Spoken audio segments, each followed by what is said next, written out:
Je suis sûr que je vais surprendre plein de personnes avec ce que je vais dire dans cette vidéo. Je sais aussi que plein de personnes sont déjà au courant de tout ça. Mais Star Wars Battlefront 2 est en train de mourir. Cela dit, ce n'est pas pour les raisons que vous pensez. D'ailleurs, demain, il y aura un petit event sur Kyber V2 avec les BFFR. Je vais donc faire un live. En tout cas, cette vidéo complète totalement celle-ci. C'est un bonus. Car oui, je vais refaire de la propagande pour Kyber V2. Mais d'abord, il faut que je vous explique ce qu'il est en train de se passer. Vous devez être au courant que EA a totalement stoppé le développement de Star Wars Battlefront 2.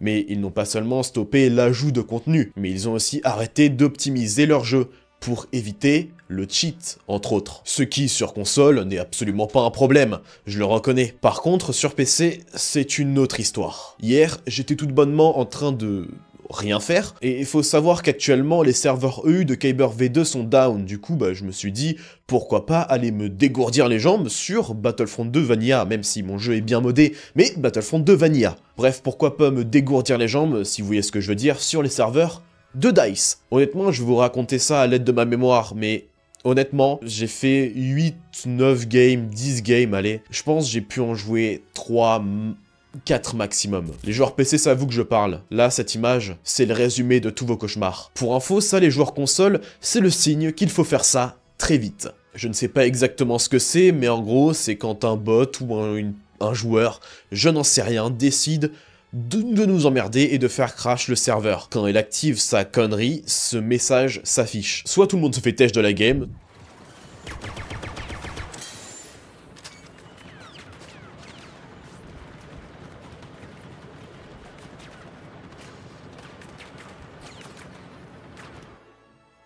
ou alors, encore mieux, il se passe ça.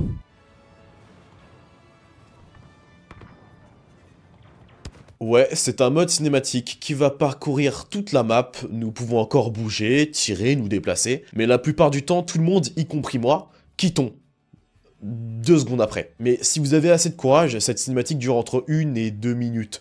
Mais quasiment tout le temps, à la fin de celle-ci, une autre se relance, donc ça ne sert pas à grand chose. Tout ça pour vous dire que ma session de jeu d'hier était totalement désastreuse. Sans déconner, à chaque fois que je rejoignais un nouveau lobby, après m'être fait dégager de l'ancien, j'étais exactement avec les mêmes joueurs que la game d'avant, justement, et on disait tous dans le chat, « Cheater, arrête, va te faire foutre, stop !» Bon, c'est marrant car ça me donne une idée de vidéo, mais de toute façon, Kyber est là en soi, du coup, ça va. Mais bon, le jeu devient littéralement injouable. J'ai pu prendre seulement 3 ou 4 parties en vidéo. Je vous les mets au montage, bien évidemment, en même temps que je parle. Mais sachez que ces games-là se suivent et que ce n'est pas un mois après, ou 3 games après, ou 2 games après, c'est vraiment genre la suite. Encore une fois, je ne sais pas si c'est des bots ou des joueurs, mais en tout cas, à chaque fois que ce message s'affiche, il y a un tricheur dans la partie. Par exemple, j'étais sur Camino, bon, j'ai pas le rush, désolé. Mais en gros, il y a un gars qui nous empêchait de respawn. En fait, il nous empêchait de tout faire parce que j'étais bloqué dans la sélection d'alliés pour spawn, je ne pouvais pas retourner en arrière, je ne pouvais pas quitter, je ne pouvais rien faire. Toute mon équipe, c'était pareil. À un moment, j'ai réussi à spawn. On était vraiment genre 4 joueurs alors que tous les autres, ils étaient bloqués dans le menu. Bref, je me suis fait totalement désintégrer par un gars. Et je connais ce jeu, je sais comment ça se passe, tout ça, et je me suis rendu compte que bon, le mec, pas très legit. Et au bout la deuxième fois où il m'a tué, j'ai vu qu'il avait tout simplement un aimbot qui mettait des tirs dans la tête et qui one-shotait. Genre, je me souviens très bien, il avait un droid B2, il était arrivé sur nous, moi, il m'a one-shot, ensuite je l'ai vu du coup, parce que il m'a tué, je vois vite fait sa pauvre, il tue un mec devant, il tue un autre mec là-bas, genre il met juste des petites têtes et les mecs meurent. Ouais, pareil sur Kashyyyk, sauf que cette fois le mec était dans notre équipe. Déjà, le message s'affiche dès le début, en plus j'ai le rush de cette game, ça crache pas, mais je vois que le point C se fait capturer. Hein, le mec s'était TP sur le point C, et ensuite je ne sais pas comment il faisait, mais il avait genre après à la fin 100 de ratio.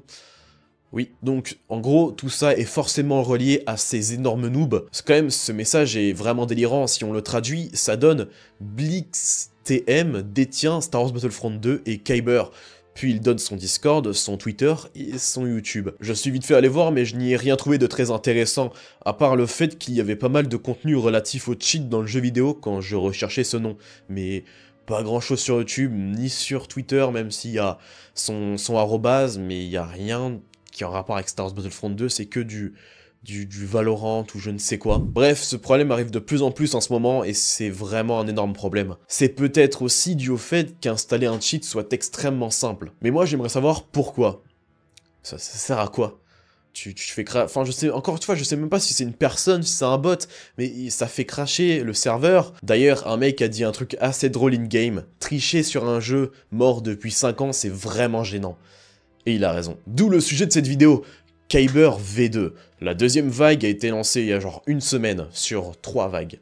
Hein, pour rappel, c'est des personnes qui sont sélectionnées pour être des bêta playtesters. Tout ça, ça se passe sur le Discord de Kyber. Ici, dans Annonce, vous devez remplir un petit formulaire et vous serez peut-être sélectionné pour être un bêta playtester. Et sinon, vous pouvez passer par Patreon et avoir, pour le prix d'un grec, un accès illimité à Kyber V2. Et là-dessus, vous n'aurez aucun problème de cheater, car les modos sont là en 2 secondes, le mec il se fait ban. A plus. Certes, actuellement, il n'y a plus les serveurs EU, mais c'est le principe d'une bêta, c'est notre rôle à nous aussi. Nous sommes des bêta playtesters, nous testons le launcher pour qu'à la sortie officielle, il n'y ait presque plus de bugs pour tout le monde. Par exemple, au lancement de Kyber V2, il y avait un bug pour pas mal de personnes, dont moi. On devait s'y prendre à 1 fois, 5 fois, 10 fois, pour join un serveur. En fait, quand je cliquais sur Launch, Kyber se fermait et je devais recommencer, c'est-à-dire le réouvrir, reprendre le serveur, recliquer sur Launch et espérer que ça se lance, et c'était vraiment assez chiant. Et par exemple ça, ils l'ont réglé, je n'ai plus ce problème. Je trouve ça vraiment dommage que des mecs viennent tout gâcher, mais bref. Heureusement que Kyber est là, car j'ai vraiment l'impression que les serveurs officiels souffrent de plus en plus. D'ailleurs, si vous croisez un cheater in-game, vous prenez votre téléphone, vous prenez une photo de son pseudo, vous allez sur EA, vous allez sur le petit plus pour ajouter des amis, vous recherchez son pseudo, vous cliquez sur son profil, puis sur les 3 petits points, vous mettez signaler, pourquoi triche, et voilà. Bref, merci d'avoir regardé cette vidéo, encore une fois demain live sur Kyber avec les BFR. A plus.